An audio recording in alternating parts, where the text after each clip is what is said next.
স্পেনের বার্সেলোনা ভরপুর উৎসবের আমেজে কাতালান স্থপতি আন্তোনিও গাউদির অমর সৃষ্টি কাঁসাবাতলো সেজেছে লাল গোলাপের চাদরে। এ সময় ঐতিহ্যবাহী শান্ত জর্জি উৎসবকে ঘিরে প্রিয়জনকে গোলাপার বই উপহার দেয় শহরটির মানুষ। ও আমার সবচেয়ে কাছের বন্ধু। এই গোলাপগুলো আমি ওর জন্য কিনেছিলাম, যা আমি ওকে উপহার দিয়েছি।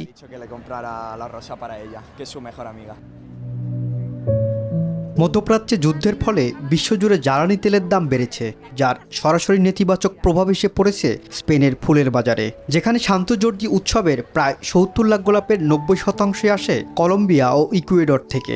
এতে উৎসবটির আকর্ষণ লাল গোলাপের দাম বেড়েছে ৫%।